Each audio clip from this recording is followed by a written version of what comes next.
মহাভাৰতৰ কথা কৰিব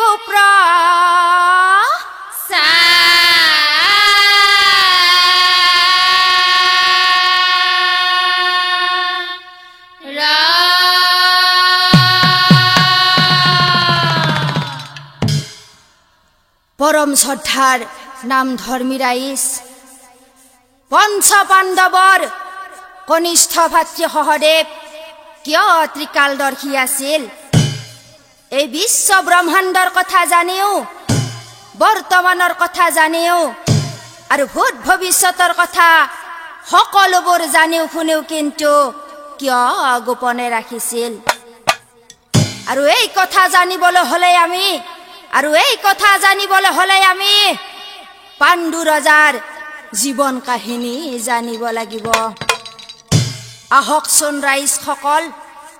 সেই পাণ্ডু ৰজানো কোন আছিল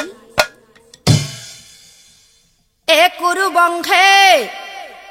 ৰজা আছিল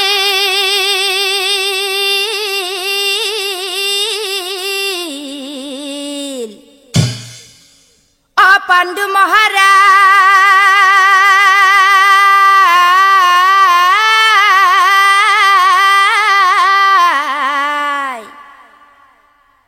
যুদ্ধ কৰি পাণ্ডু ৰজাই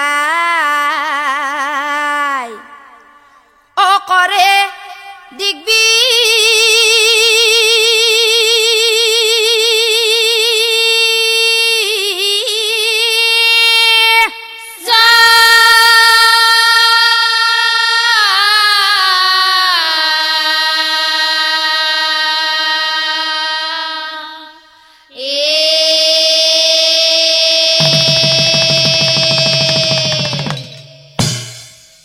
যুদ্ধ জয় কৰি পাণ্ডু ৰজাই ৬১ ৰজা হয় আৰু তাৰ পিছত ৰজাই কি কৰিলে? এই অন্ধ ঠিতা ৰাষ্ট্ৰক ৰাজ্যভাৰ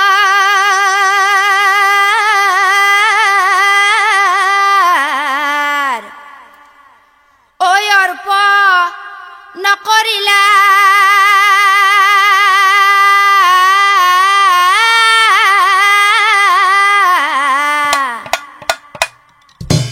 আৰু তাৰ পিছত ৰজাই ২ ভাৰ্যা মাদ্ৰী দেৱী আৰু কুন্তী দেৱী ২ ভাৰ্যাক সংগে লৈ বনে চলি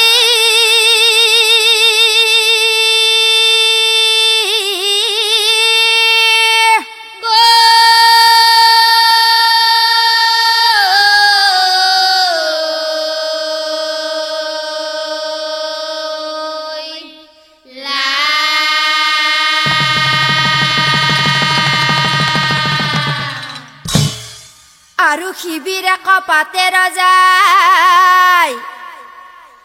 বনৰ মাজত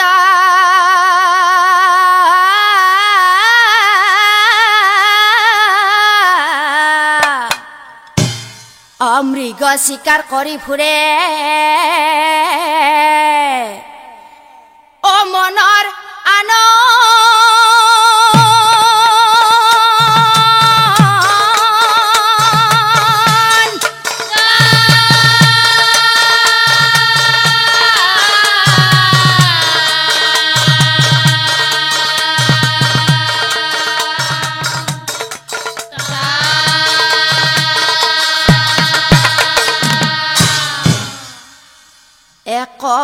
একদিনা পাণ্ডু ৰজাই হাতে ধনু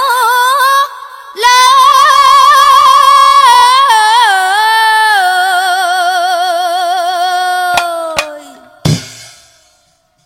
মৃগ চিকাৰ কৰিবাক বনে চলি যায় বনে চলি যায়।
হৰিণ গোট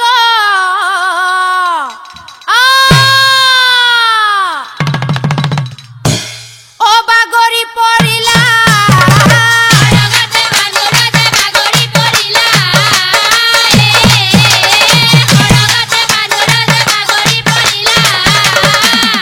লগে লগে হৰিণ গছে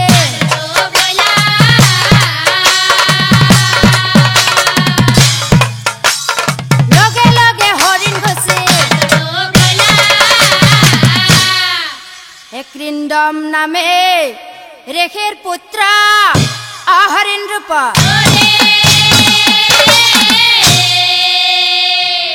হৰিণীৰ লগত তেওঁ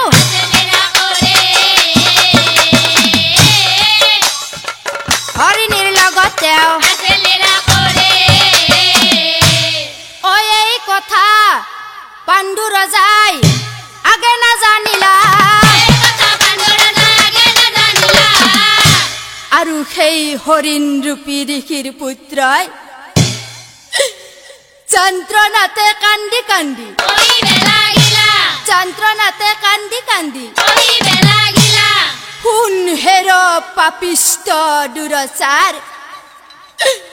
অভিশাপ দিম তোক আজি নাপাবি নিষ্ঠাৰ এই বনৰ মাজত হৰিণ ৰূপ ধৰি হৰিণীৰ লগত কিৰা কৰি ঘূৰি ফুৰিছিলো মই কিন্তু ৰজা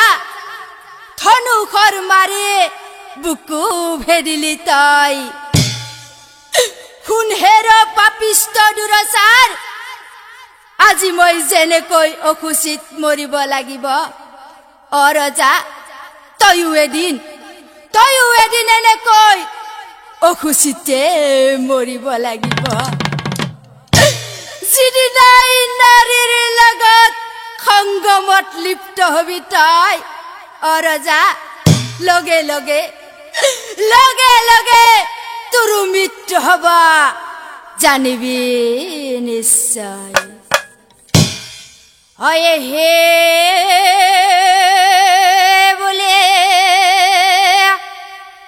ঋষিৰ পুত্ৰ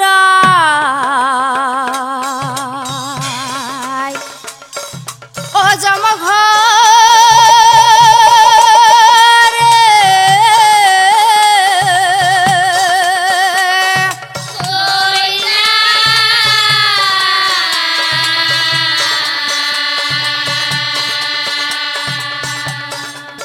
আৰু অভিশাপ পাই ৰজাই দুই ভাৰ্যাৰ ওচৰত গৈ কান্দি কান্দি ভাৰ্যাৰ আগে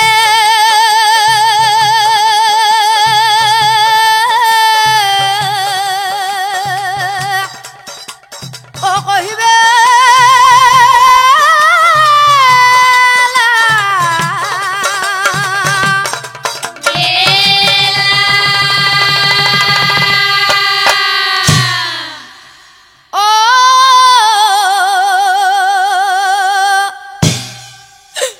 ভাৰ্যাক চাই পাণ্ডু ৰজাই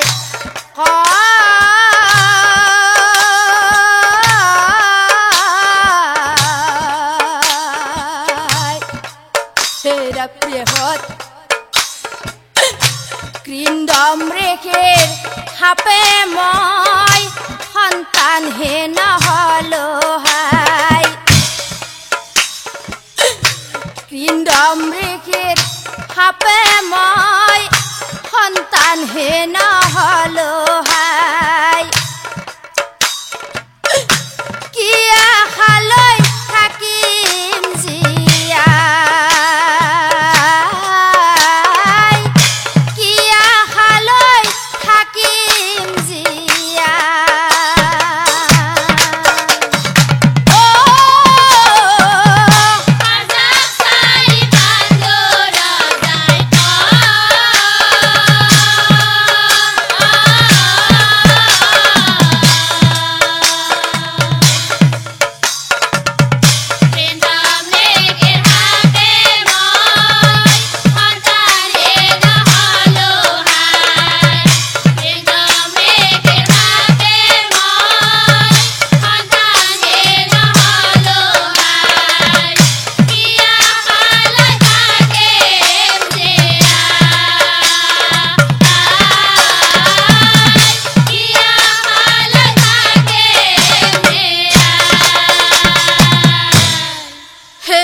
প্ৰিয়হত আজি মই এই সংসাৰৰ মায়া মোহ কামনা বাসনা সকলোবোৰ পৰিত্যাগ কৰিলো আজি মই সন্ন্যাস ৰূপ ধাৰণ কৰিম প্ৰথমতে পৃথিৱী ভ্ৰমণ কৰিম তাৰ পিছত তপস্যা কৰি জীৱন ত্যাগ কৰিম গতিকে প্ৰিয়হত তোমালোকে হস্তিনালৈ যোৱা প্ৰিয়হত তাতে গৈ তোমালোকে সুখে সন্তোষে থাকা প্ৰিয়হত সুখে সন্তোষে থাকা কি হে স্বামীৰ কথাত দুই ভাৰ্যা অমৰ মাহত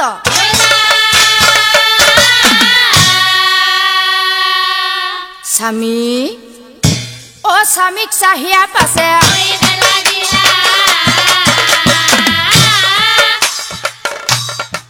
স্বামীক চাহিয়া পাছে অকৈত এৰি যোৱা ও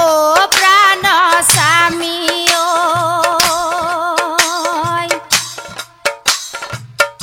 এবাৰ ভাবি চোৱা ও প্ৰাণ স্বামী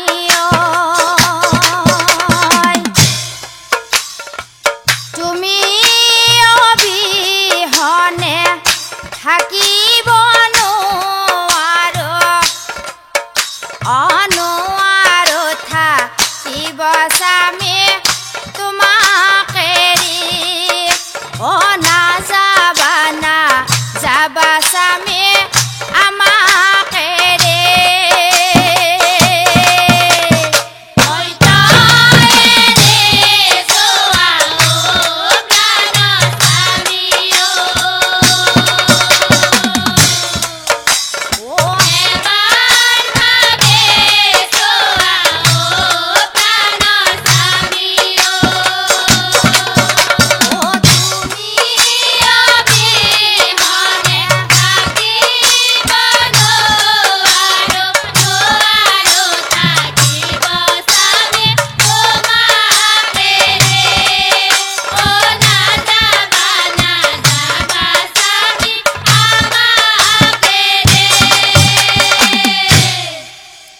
হে ভাৰ্যাৰ কথাত পাণ্ডু ৰজাই অনিৰুপায় দুই ভাৰ্যাক চাই পাছে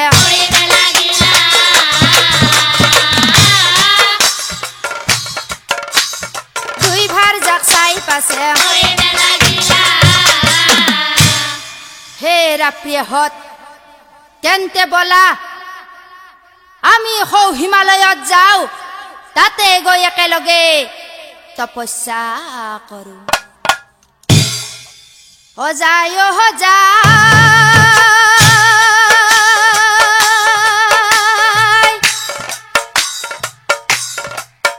পাণ্ডু ৰাজা যায়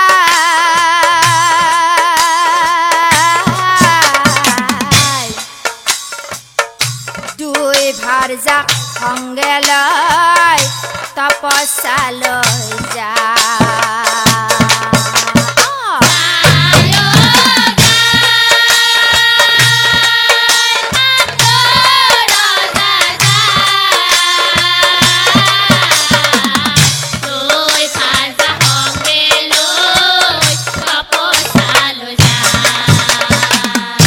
কত বেলি যায় পাছে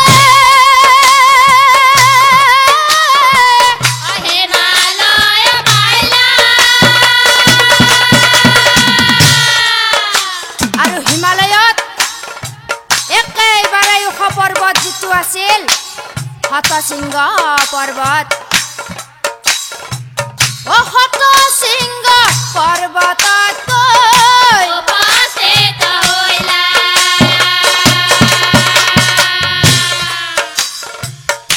দেখিলম তাক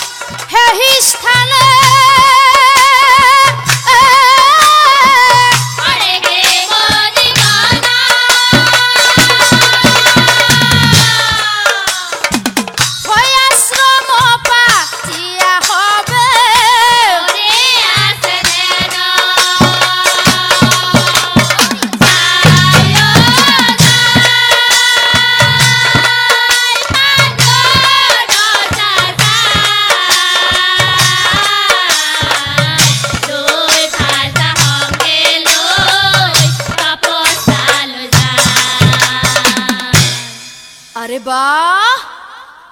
ওই এইবোৰ দেখি তিনিজনৰ ওই আনন্দমী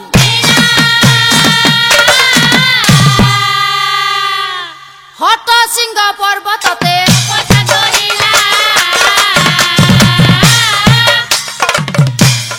হতশৃঙ্গ পৰ্বততে ওই ওম নমো নাৰায়ণ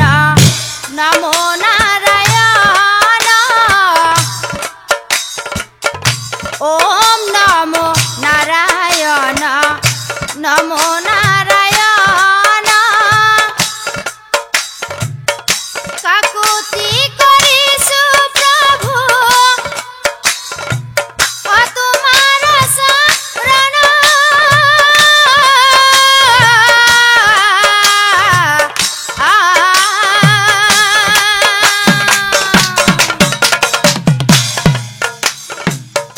ওম নমো নাৰায়ণ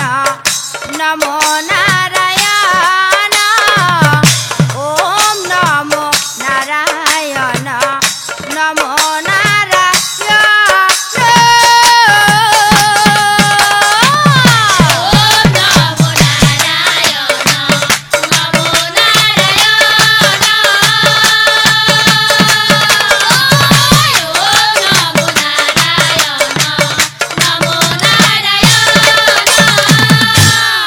কত দিনে তপস্যাত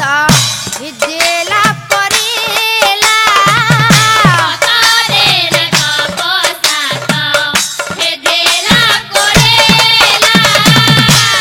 হে ৰাপ্ৰিয়হঁত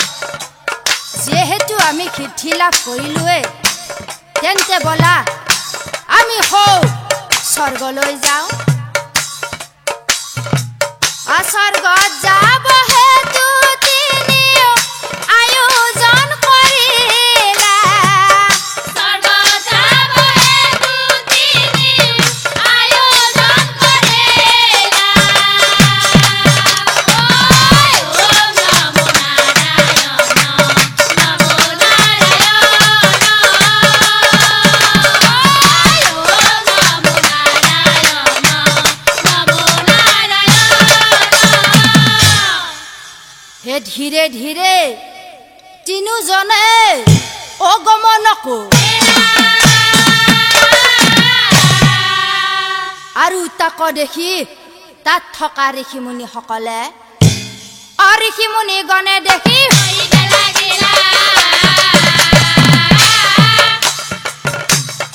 ঋষিমুনিগণে দেখি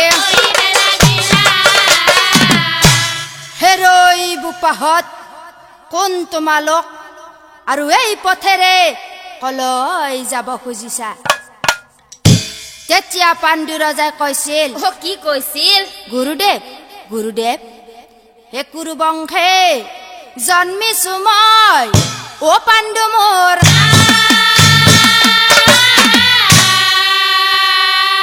আৰু গুৰুদেৱ এওঁলোক হল মোৰ ভাৰ্যা মাদ্ৰী দেৱী আৰু কুন্তী দেৱী ভাৰ্যাৰ সংগে তিনিজনে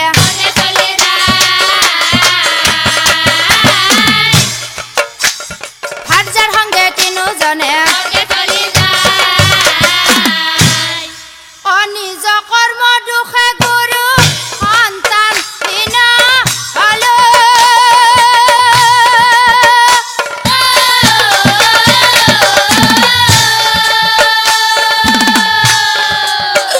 গুৰুদেৱ গুৰুদেৱ ইহাৰায়া নাথাময়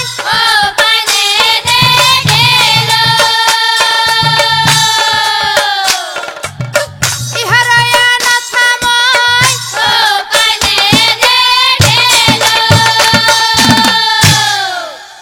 কি কলি বোপা তুমি সন্তানহীন হয় আৰু তুমি হও স্বৰ্গত যাব খুজিছা হয় মহাৰাজ হেৰৈ বোপা তুমি মহা ভুল কৰিব ওলাইছা মহা ভুল কৰিব ওলাইছা কাৰণ কিয় জানা বোপা ও কিয় মহাপূৰ্ণাৰ ফালে মানুহ ৰূপ ধৰে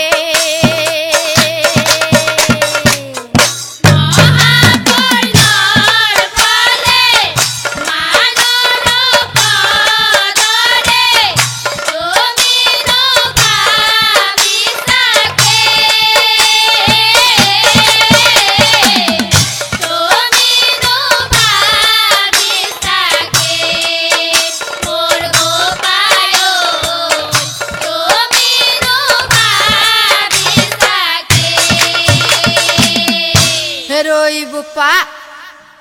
সন্তান নাথাকিলে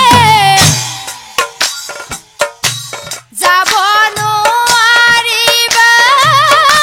সন্তান নাথাকিলে যাব নোৱাৰিবা অপুত্ৰ কনাই স্বৰ্গস্থান মোৰ বোপায়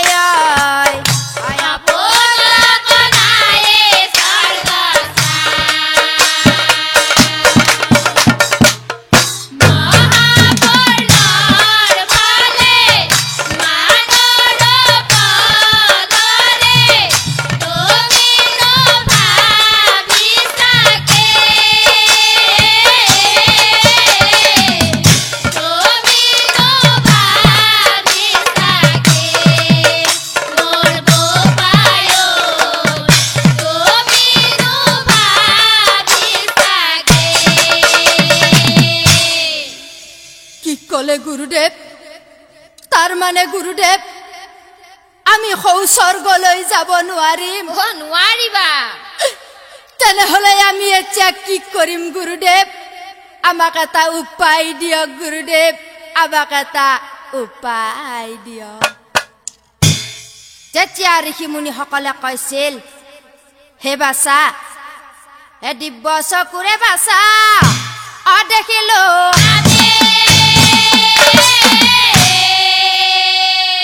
দেৱতাৰ বৰত সুন্দৰ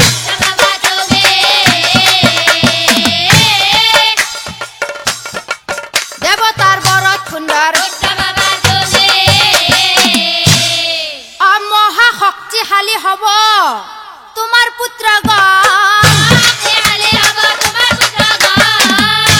জ্ঞানে বুদ্ধি হব সিহঁত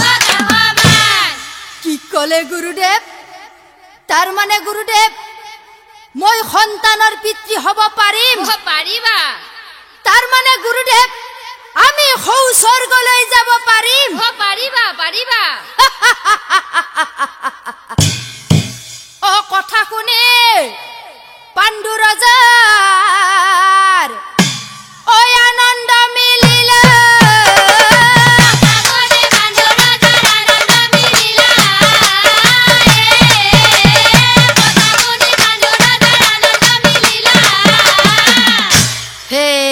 প্ৰিয় কুন্তিক চাহিয়া পাছে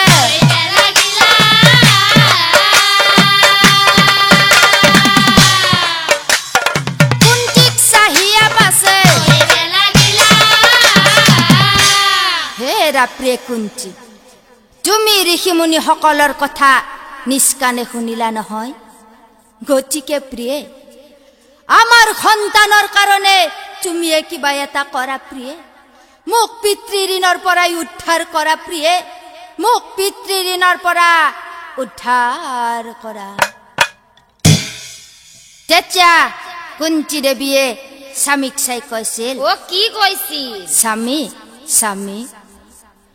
দুখ নকৰিবা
মোৰ সেৱা শুশ্ৰূষাত মুনি সন্তুষ্ট হ'ল লগে লগে মুনি বৰে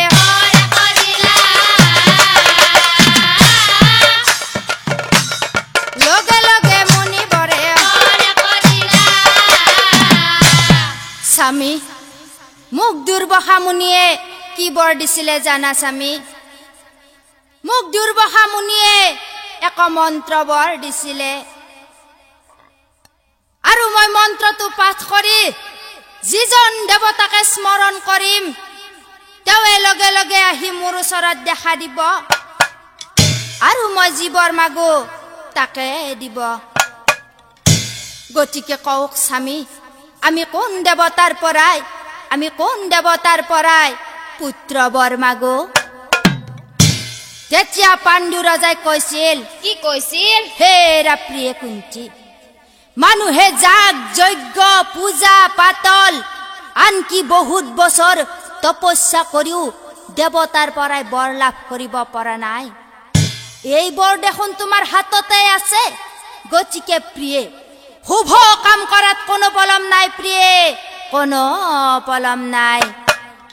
গতিকে প্ৰিয়ে তুমি এটা কাম কৰা ও কি কাম হে ধৰ্ম হৈছে শ্ৰেষ্ঠ দেৱ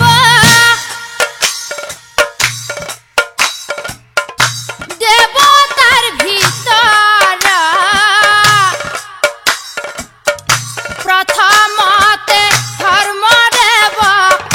মাগা পুত্ৰ বৰ প্ৰথমতে ধৰ্মদেৱ মাগা পুত্ৰ বৰ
ধৰ্মৰ বৰত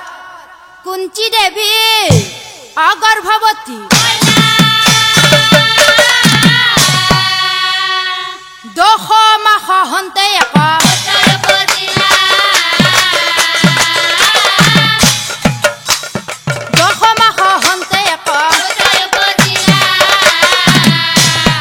পৰম শ্ৰদ্ধাৰ নাম ধৰ্মী ৰাইজ এনেকৈ কুন্তি দেৱীয়ে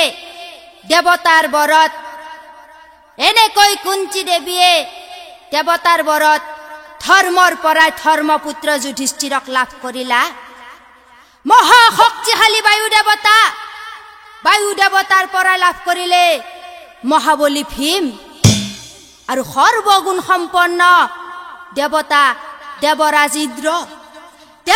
ইন্দ্ৰৰ পৰা লাভ কৰিলে মহাবীৰ অৰ্জুন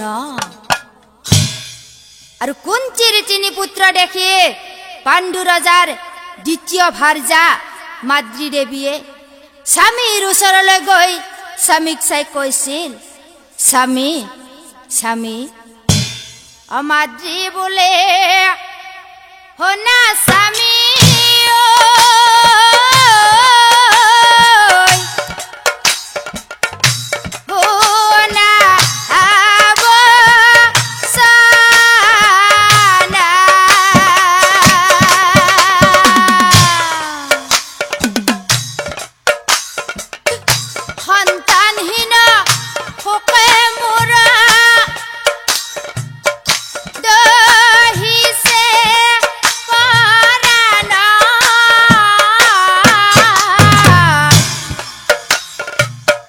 কেনে কইনো পাও স্বামী মই পুত্ৰ ঘনা মাতে বলে কোনা স্বামী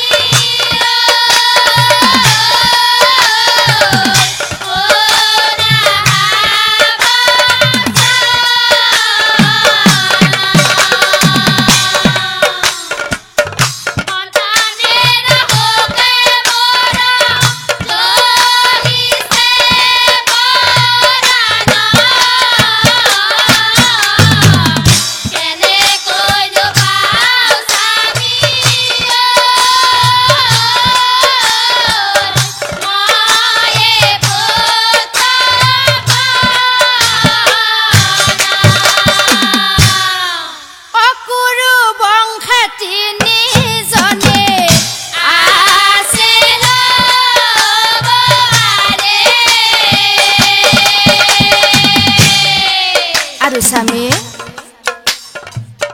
পুত্ৰৱতী হৈলা স্বামী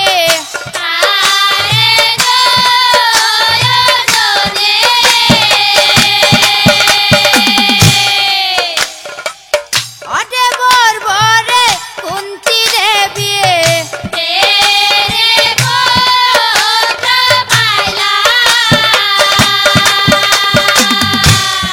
আৰু স্বামী হস্তিনাতো মই শুনিব পালো অ গান্ধাৰীৰো 100 পুত্ৰৰ জননী হৈলা মাতে বলে কোনা স্বামী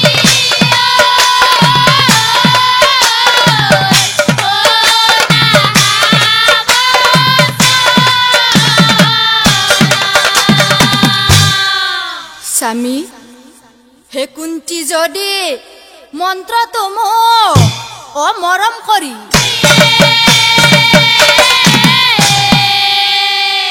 ময়ো মাতৃ হ'ব পাৰিম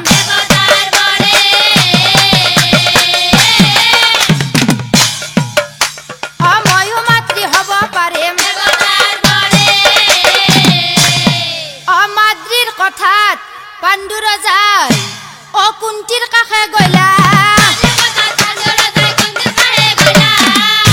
আদি অন্তজত কথা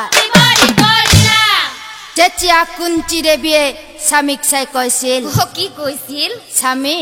স্বামী মই মাদ্ৰিক মন্ত্ৰটো দিব পাৰিম কিন্তু স্বামী মোৰ এটা চৰ্ত আছে মই এবাৰৰ কাৰণেহে মাদ্ৰিক মন্ত্ৰটো দিব পাৰিম স্বামীৰ বচনে এবাৰৰ কাৰণে স্বামীৰ বচনে এবাৰৰ কাৰণে মাতৃগুপ্ত মন্ত্ৰ দিলে মাতৃগুপ্ত মন্ত্ৰ দিলা মন্ত্ৰ পাহাই মাতৃ ভাবে মনে মন মন্ত্ৰ পাই মাতে ভাবে মনে মন মাদ্ৰী দেৱীয়ে মনে মনে ভাবে কি ভাবে মই এবাৰৰ কাৰণেহে বৰ পাইছো যদিহে মই এজন দেৱতাক স্মৰণ কৰিম এজনহে পুত্ৰ সন্তান পাম গতিকে মই দুজন দেৱ কৰি ভস্মৰণ দুজন দেৱ কৰে ভস্মৰণ অয়াসিনেহ কুমাৰ দয়াক আহ্বান কৰিলা আছে ৰে কুমাৰেৰ আহ্বান কৰিলা আৰু অশ্বিনী কুমাৰ আহে মাদ্ৰীৰ আগে আহি দৰিখন দিলা মাঝে ৰাগে আগে দড়ি কোন দিলা পুত্ৰ বৰ দিয়া মাদ্ৰী গৈ নিজাস্তানে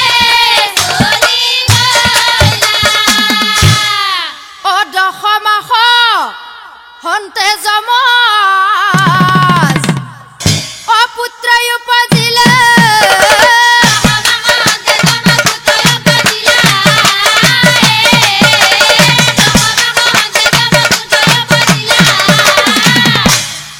আৰু সেই দুই পুত্ৰৰ নাম ৰাখিলা নকুল সহদেৱ নাম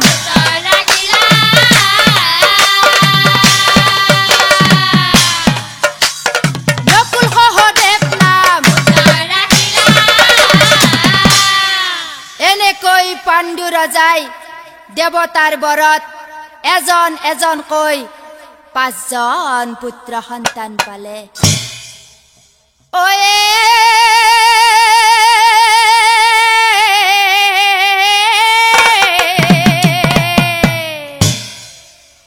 দিনে দিনে পঞ্চ পাণ্ডৱ বাঢ়িবে লাগিলা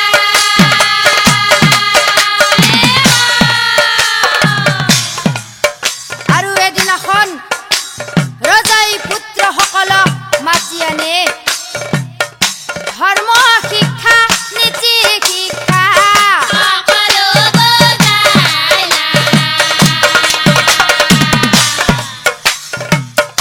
ধৰ্ম শিক্ষা নীতি শিক্ষা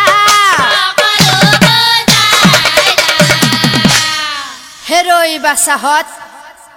তোমালোকে এতিয়া ডাঙৰ হলা মই আজি তোমালোকক কিছুমান নীতি শিক্ষা দি যাম গতিকে তোমালোকে ভালদৰে শুনি যাবা অ ৰজাই বোলে বাচাহত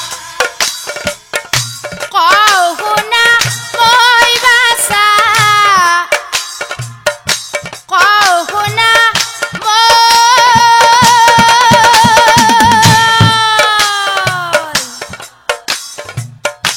অধৰ্ম কৰিলে নৰে ৰখাতলে যাই বাচা ৰখাতলে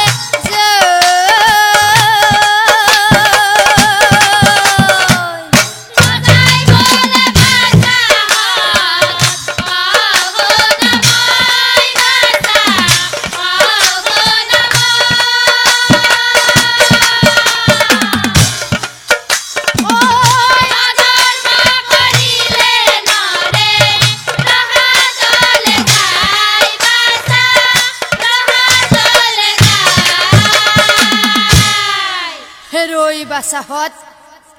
জুৱা বেশ্যা আৰু মদ জুৱাই বাচাহত মানুহৰ ধন টকা পইচা সকলোবোৰ বিনষ্ট কৰে বেশ্যাত মতিত হলে মানুহৰ মন কলুষিত হয় আৰু বাচাহত মদে বাচাহত মানুহৰ স্বাস্থ্যৰ লগতে ধন টকা পইচা সকলোবোৰ বিনষ্ট কৰে হে বাচাহত জুৱা বেশ্যা মদে বাচা কলুষিত কৰে বাচা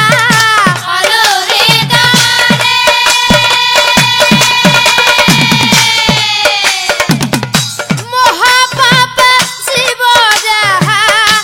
আগুৰিয়ে ধৰে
বাচাহত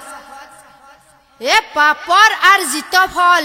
সকলোৱে খায় ঐ পাপৰ আৰ্জিত ফল সকলোৱে খায় কৰ্তাইহে মাথো ইয়াৰ কুফল পায় ঐ কৰ্তাইহে মাথো ইয়াৰ কুফল পায় পৰৰ ধন দেখি যিয়ে জহি খহি মৰে ঐ পৰৰ ধন দেখি যিয়ে জহি খহি মৰে পৰকালে অন্ধ হৈ সিটো জন্ম ধৰে ঐ পৰকালে অন্ধ হৈ সিটো জন্ম ধৰে পিতৃ মাতৃ ঋণ শিকুই খুজিব নোৱাৰে ঐ পিতৃ মাতৃ ঋণ শিকুই খুজিব নোৱাৰে চিৰকালে ঋণী হৈ থাকে নিৰন্তৰে ঐ চিৰকালে ঋণী হৈ থাকে নিৰন্তৰে সেই পিতৃ মাতৃক যিয়ে নকৰে পালন ঐ সেই পিতৃ মাতৃক যিয়ে নকৰে পালন সিটো জনে কৰে জানা নৰক গমন ঐ কিছুজনে কৰে জানা নৰক গমন আৰু বাচাহত যি পুত্ৰই পিতৃৰ বাবে পৰিচিত হয় ঐ যি পুত্ৰ পিতৃৰ বাবে পৰিচিত হয় সেই পুত্ৰৰ জীৱনত বাচাহত কোনো মূল্য নাই ঐ সেই পুত্ৰৰ জীৱনত কোনো মূল্য নাই আৰু বাচাহত যি পিতৃয়ে পুত্ৰৰ বাবে পৰিচিত হয় ঐ যি পিতৃ পুত্ৰৰ বাবে পৰিচিত হয় সেই পিতৃৰ হে জীৱন সাৰ্থক জানিবা নিশ্চয় ঐ সেই পিতৃৰ জীৱন সাৰ্থক জানিবা নিশ্চয় গতিকে বুজিলা নহয় বাচাহত মোৰ জ্ঞানৰ দ্বাৰা যিদিনাই যিজন পুত্ৰই ত্ৰিকালদৰ্শী হ'ব পাৰিবা আৰু সেইদিনাই গম পাম সেই পুত্ৰই মোৰ মগজুটো হজম কৰিছে তাৰ পিছত পঞ্চ পাণ্ডৱৰ কনিষ্ঠ ভাতৃ সহদেৱে পিতৃৰ মুখলৈ চাই কৈছিল পিতা পিতা তাৰ মানে তোমাৰ মগজুটো খাব লাগিব ঐ একো নকয় পাণ্ডু ৰজাই হাঁহিয়া থাকিলা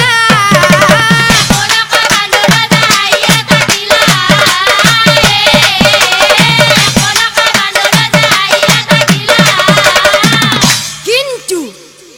এই কথা সহদেৱে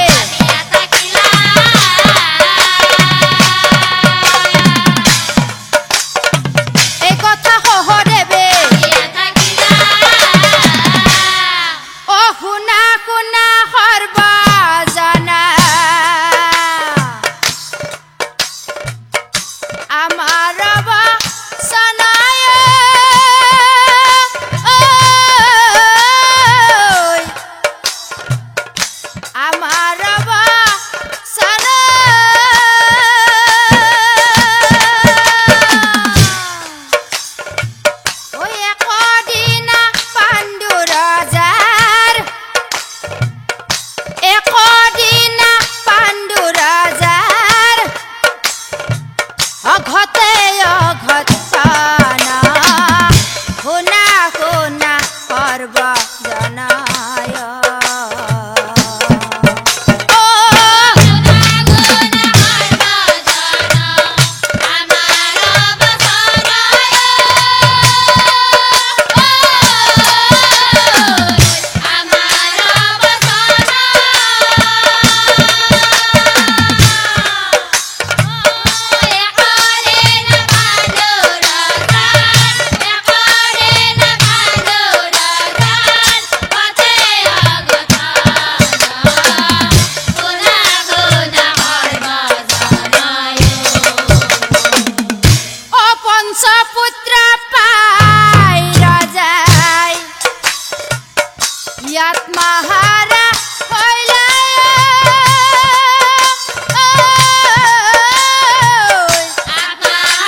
অভিশাপৰ কথা অপাহৰিয়া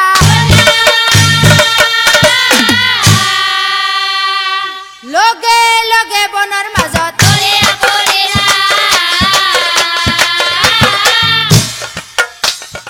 লগে লগে বনৰ মাজত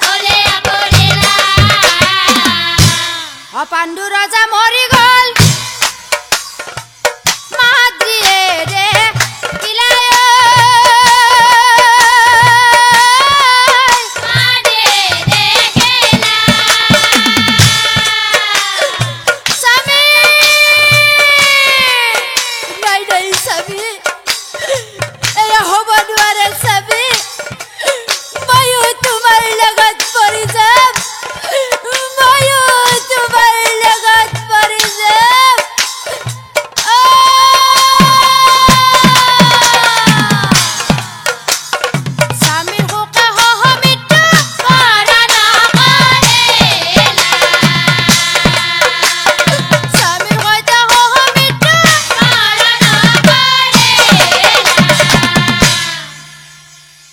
কথা কুন্তি দেৱী অশুনিবা ক স্বামী স্বামী স্বামী বুলি তাই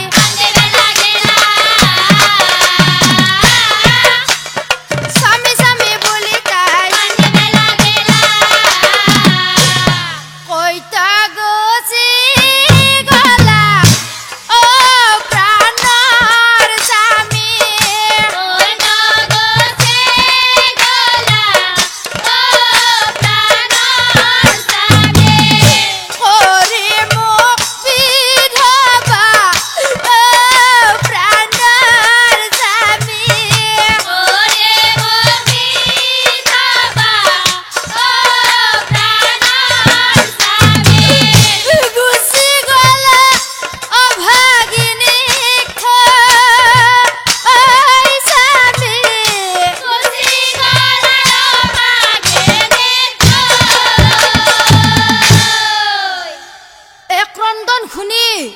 ঋষিমুনি লৱৰি আহিলা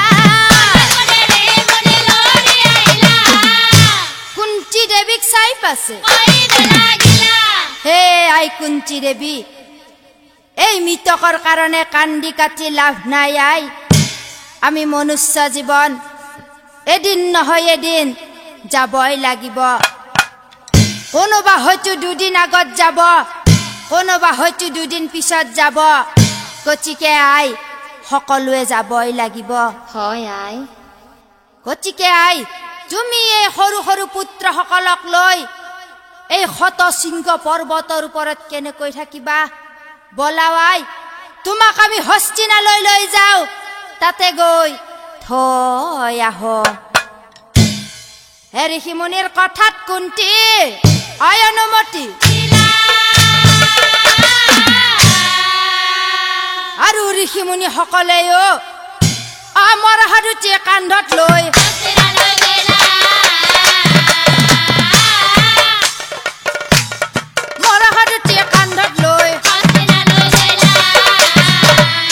এই অনন্তৰে যাই পাছে হস্তিনা পাইলা হস্তিনাথ ক্ৰন্দন হস্তিনাথ ক্ৰন্দন হকিও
নহব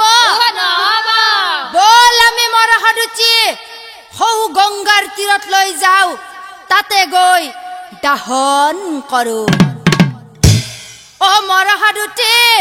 কান্ধত লৈ গংগাৰ তীৰে যাই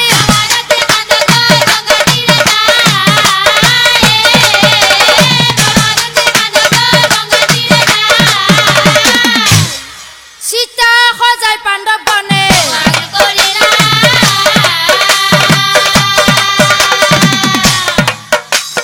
সীতা সজাই পাণ্ডৱ বনে এ সীতা জ্বলাই সকলোৱে আঘৰা ঘৰি কিন্তু পঞ্চ পাণ্ডৱে কিন্তু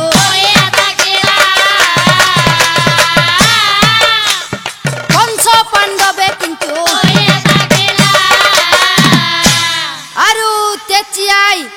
সেই পঞ্চ পাণ্ডৱৰ কনিষ্ঠ ভাতৃ সহদেৱে সেই পিতৃয়ে কোৱা কথাষাৰি লৈ মনত পেলাই আছিল যে যিদিনাই মোৰ জ্ঞানৰ দ্বাৰা যিজন পুত্ৰই ত্ৰিকালদৰ্শী হ'ব পাৰিবা সেইদিনাই গম পাম সেই পুত্ৰই মোৰ মগজুটো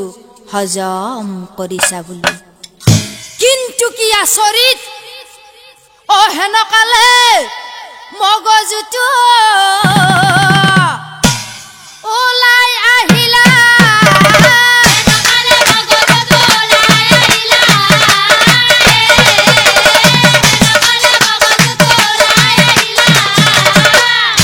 হাতত লৈ সহদেৱে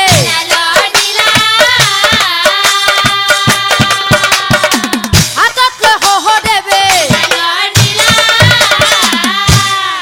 পিতৃৰ মগজুটো বনৰ মাজত নি সহদেৱে তিনিটা ভাগত ভাগ কৰিলা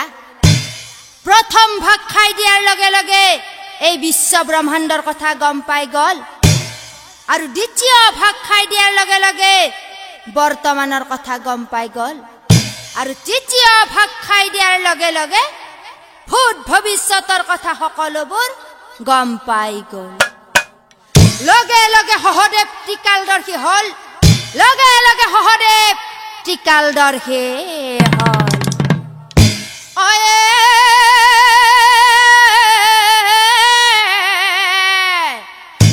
এই কথা মথুৰাত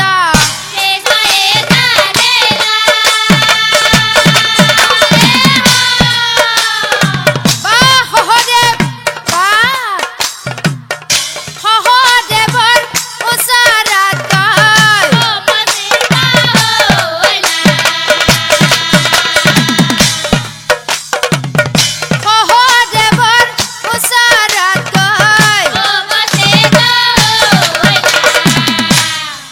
সহদেৱ পিতৃৰ মগজু খাই তুমি ত্ৰিকালদৰ্শী হলা কিন্তু সহদেৱ মোৰ সৃষ্টিত কিন্তু তুমি কলংক সানিলা হে হে অভিশাপ দিম তোমাক আজি নিশ্চয় জানিবা এই কথা যিদিনাই আনৰ আগত প্ৰকাশ কৰিবি তই সহদেৱ লগে লগে লগে লগে তোৰ মুণ্ড কাটি 1000 ভাগত খণ্ডিত কৰিম নিশ্চয় জানিবা পৰম শ্ৰদ্ধাৰ নাম ধৰ্মী ৰাইজ পিতৃৰ মগজু খাই সহদেৱ ত্ৰিকালদৰ্শী হল এই বিশ্ব ব্ৰহ্মাণ্ডৰ কথা জানিও বৰ্তমানৰ কথা জানিও আৰু ভূত ভৱিষ্যতৰ কথা সকলোবোৰ জানিও শুনেও কিন্তু শ্ৰী কৃষ্ণৰ অভিশাপত এই কথা গোপনে ৰাখিব লগা হল শ্ৰী কৃষ্ণৰ অভিশাপত এই কথা গোপনে ৰাখিব লগা দয়া কৰা দয়াময় দয়াৰ সাগৰ